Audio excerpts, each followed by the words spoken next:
ప్రకాష్ రెడ్డి గారు కొంచెం టైం తక్కువ ఉంటుంది, రిస్ట్రిక్ట్ చేసుకోండి, దయచేసి మాట్లాడండి. స్థానిక ఎన్నికల్లో బీసీలకు 42% కోట, ఇది నిన్న తెలంగాణ మంత్రివర్గం చేసిన తీర్మానం. మొత్తం బంతి అంతటిని మీ కోర్టులో వేసేస్తారా? గవర్నర్ గారు ఆమోదిస్తారా, ఆమోదించరా? సార్, ఇప్పుడు 2024 ఎన్నికల కంటే ముందు ఇప్పుడున్న కాంగ్రెస్ ప్రభుత్వం 42% బీసీలకు రిజర్వేషన్ ఇస్తాం స్థానిక సంస్థలలో అని చెప్పి వాగ్దానం చేశారు. దాని ప్రకారమే వాళ్ళు చేయాల్సిన అవసరం ఉంది. మరి కోర్టులు ఇన్వాల్వ్ అవుతాయా కావా అనేది ఒకటి కాలం చెప్తుంది. కానీ మీరు వాగ్దానం చేసేటప్పుడు దాని ప్రకారం జనాభా లెక్కలు చేసినామన్నారు, చేసిండ్రు. జనాభా లెక్కలలో ఇంట్రెస్టింగ్, దేశంలో ప్రపంచంలో లేనటువంటి కొత్త వితండవాదం, హిందూ బీసీలు ముస్లిం బీసీలు అని లెక్కలు చెప్పిండ్రు. అసలు లెక్కలు ఏందో తర్వాత తెలుస్తుంది, పూర్తి స్థాయిలో వచ్చినప్పుడు తెలుస్తుంది. కానీ నేననేది ఏంటంటే, మీరు వాగ్దానం చేసింది బీజేపీ గవర్నమెంట్ ఇస్తేనే మేము ఇస్తాము, లేదా ఢిల్లీలో బీజేపీ వస్తే ఊహించుకోలేదు, వాళ్ళు ఊహించుకోలేదు, ఎవరు ఊహించారు కూడా, జనరల్ గా పాలిటిక్స్ ఎవరు ఊహించారు. మరి మీరు కేంద్రం చేస్తేనే, ఏ ప్రభుత్వం ఉండండి, కేంద్రం చేస్తేనే మేము చేస్తామని వాగ్దానం చేయలేదు. మేము 42% బీసీలకు రిజర్వేషన్ కల్పిస్తామని వాగ్దానం చేసిండ్రు. వాగ్దానం నిలుపుకోవాల్సిన బాధ్యత ఈ రాష్ట్ర ప్రభుత్వానికి. కాబట్టి మీరు కేంద్రం మీద నెట్టేయకుండా మీరు 42% ఆర్డినెన్స్ ఇస్తారా, న్యాయస్థానం ముందు నిలబడే విధంగా ఆర్డినెన్స్ ఇస్తారా, న్యాయస్థానంతో కలిపి మన ఆల్రెడీ అసెంబ్లీలో చట్టం చేసిన బిల్లు పాస్ చేసి కేంద్రానికి పంపించినామన్నారు. కేంద్రం కూడా షెడ్యూల్ 9 గురించి మాట్లాడతారు, షెడ్యూల్ 9 లో ఇంక్లూడ్ చేయాలని.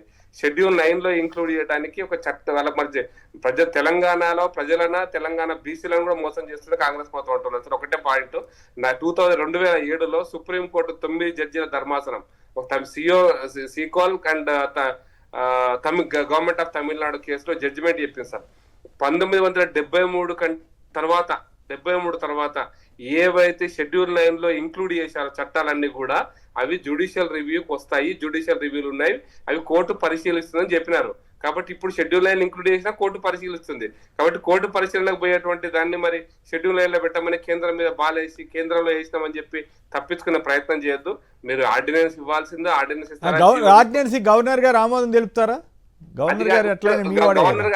గవర్నర్ గారికి ఉండేటువంటి జ్యుడిషియల్ ఏమంటారు, లీగల్ ఉంటాయి కదా సార్, న్యాయపరమైనటువంటి చిక్కులు లేకుంటే తప్పకుండా చెప్తాడు. దాని పెద్ద విషయం కాదు. న్యాయపరమైన అంశాలు ఏమైనా ముడిపడి ఉంటే జనరల్ గా గవర్నర్లు కేంద్రంలో ఎవరుంటే వాళ్ళు ఏం చెప్పమంటే చెప్తారని కదా.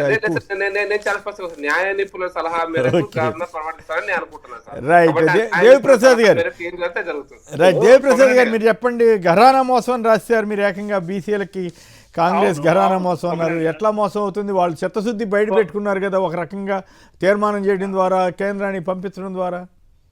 ఇవన్నీ తెలిసి చేసినటువంటి ఇంటెన్షనల్ మిస్టేక్స్ కదా కొమ్మినేని గారు. ఎందుకంటున్నామంటే, గతంలో కూడా ఇటువంటి ప్రయత్నాలు అనేకం జరిగినాయి. గతంలో కూడా ఆర్డినెన్స్ తీసుకొస్తే కూడా ఆర్డినెన్స్ నిలవలేదు. ఆర్డినెన్స్ నిలవకుండా 9th షెడ్యూల్, ఇంతకుముందు ప్రకాష్ రెడ్డి గారు చెప్పినట్టు తమిళనాడులో అయితే మొత్తం ఆ రోజు పివి నరసింహారావు మీద ఒత్తిడి తీసుకొచ్చి జయలలిత ప్రభుత్వం ఆ రోజు ఆ 9th షెడ్యూల్లో పెట్టడం వల్ల ఒక తమిళనాడుకు మాత్రమే అయింది. మిగతా రాష్ట్రాల్లో ఎన్ని ప్రయత్నాలు జరిగినా ఇది ఆ ప్రయత్నం సఫలం కాలేదు. గతంలో కూడా 34% అని పెట్టిన తర్వాత కోర్టుకు పోయి దాన్ని మళ్ళీ 22గా పెట్టి మళ్ళీ ఎన్నికలకు పోల్చినటువంటి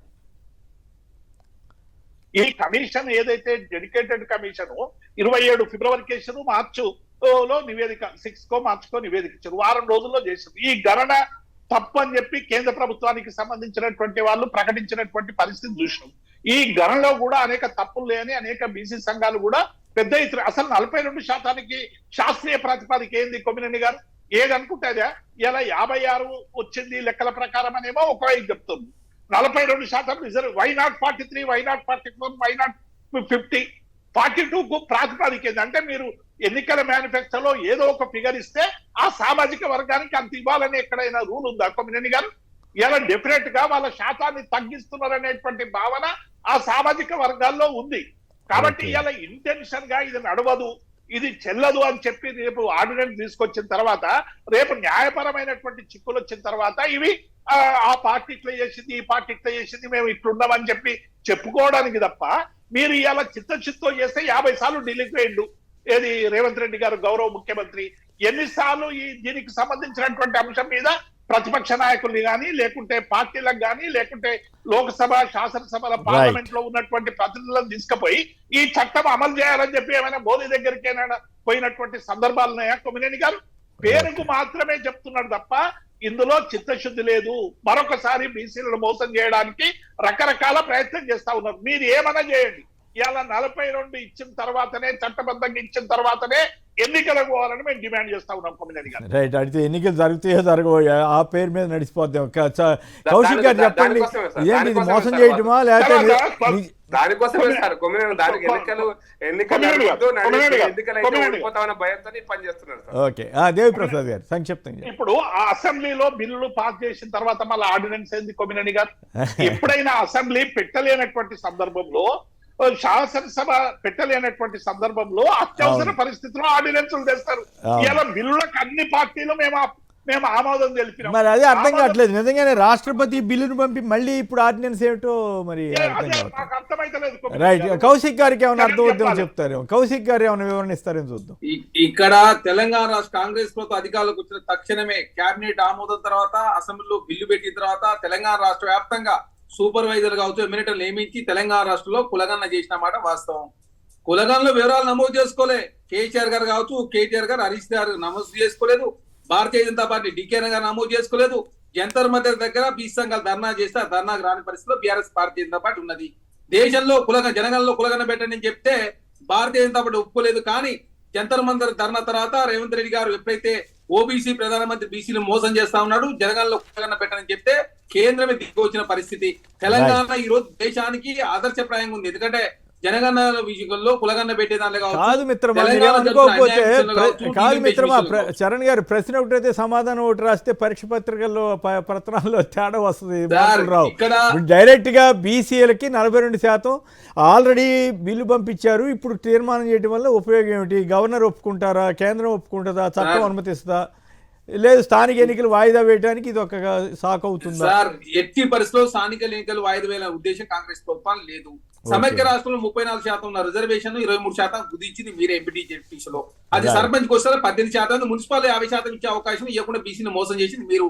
ఇక్కడ ఏంది ఆర్డినెన్స్ కు బిల్లుకు తేడా ఏంటి సార్ అంటే, 2 బిల్లులు అసెంబ్లీలో ప్రవేశపెట్టారు. 42% విద్యా ఉద్యోగాల్లో, ఒకటి చట్టసభలో 42% రిజర్వేషన్. గవర్నర్ ఆమోదం తర్వాత రాష్ట్రపతి పంపి, రాష్ట్రపతి 3 నెలల్లో నిర్ణయం తీసుకోవాలి. 3 నెలలు అవుతా ఉంది. వారి నిర్ణయం ఏం ప్రకటిస్తారో చూస్తా వేచి చూస్తా ఉన్నాం. పార్లమెంట్ సమావేశాలు కూడా ప్రారంభం కాబోతా ఉన్నాయి. కాబట్టి రాహుల్ గాంధీ పార్లమెంట్ లో ఇండియా కూటమి కాంగ్రెస్ పార్టీ పోరాటం చేయబోతా ఉంది. ఇక్కడ ఈ 2018 పంచాయతీ యాక్ట్ ను చేంజ్ చేయడం కోసం మాత్రమే ఆర్డినెన్స్ తీసుకొస్తా ఉన్నారు. ఎక్కడ కూడా బీసీలకు సంబంధించినటువంటి రిజర్వేషన్లు ఇవ్వద్దనే ఒక 1% ఉద్దేశం కూడా కాంగ్రెస్ ప్రభుత్వం లేదు. BRS party, Bharatiya Janata party సహకరించాలని చెప్పి కాంగ్రెస్ పార్టీ కోరుకుంటా ఉంది. రాష్ట్రపతి నిర్ణయం ప్రకటించిన తర్వాత దేశంలో కాంగ్రెస్ పార్టీ పార్లమెంట్ లో పోరాటం చేయబోతాం. రాహుల్ గాంధీ గారు చెప్పారు పోరాటం చేస్తాం. రైట్. Okay, good. ఫైనల్ గా దేవిప్రసాద్ గారు చెప్పండి, ఏమిటి ఆంధ్రజ్యోతి రాధాకృష్ణ మీద విరుసుపడ్డారు? చెత్తరాతలని ఒకప్పుడు మీరే 10 కిలోమీటర్ల లోతున పాతామని అప్పట్లో హెచ్చరించారు. తర్వాత మీరే వెళ్ళి అక్కడ కూర్చుని చాలా సహకారంగా చేశారు. ఇప్పుడేమో మళ్ళీ మీకు వాళ్ళ కోపం ఎక్కడొచ్చింది? సంక్షిప్తంగా కొమ్మినేని గారు, మీరు తెలంగాణ ఉద్యమ సందర్భంగా నిజామాబాద్ జిల్లాకు సంబంధించినటువంటి ఒక చాకలి సీను, బహుశా పేరేదో నాకు కరెక్ట్ గా గుర్తొస్తలేదు, ఆయన చనిపోయినప్పుడు ఆయన లేఖ రాసి చనిపోతే దాన్ని ఒక ఎటువంటిగా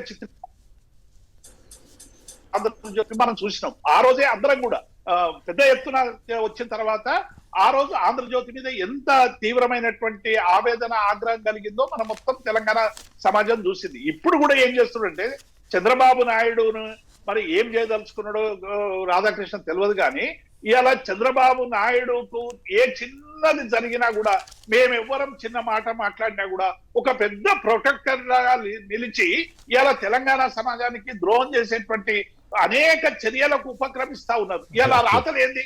జగదీష్ రెడ్డిని పట్టుకొని మరుగుజ్జు అంటారా? కొమ్మినేని గారు చెప్పండి, వ్యక్తిత్వారణం కాదా ఇది? ఇంత పెద్ద జర్నలిస్టు, ఇంత కాలం ఉన్న ఆయన, మీరు మాట్లాడండి, మమ్మల్ని ఏదో రాజకీయంగా విమర్శించండి పత్రికా స్వేచ్ఛ ప్రకారం. మీరు బాడీ షేమింగ్. రైట్. ఓకే. ఏదేమైనా ఆసక్తికరమైన విషయం ఏంటంటే, ఏపీలో తెలుగుదేశం కాదు, ఏపీలో తెలుగుదేశంకి తెలంగాణలో కాంగ్రెస్ కి మద్దతు ఇస్తున్న ఎల్లో మీడియా అనండి, ఏదన్నానండి, దానికి బీజేపీ కూడా మద్దతు ఇవ్వటం అంటే కాంగ్రెస్ బీజేపీ తెలంగాణలో కలిసిపోయాయా అన్న అనుమానం అయితే కలుగుతా ఉంది. రైట్.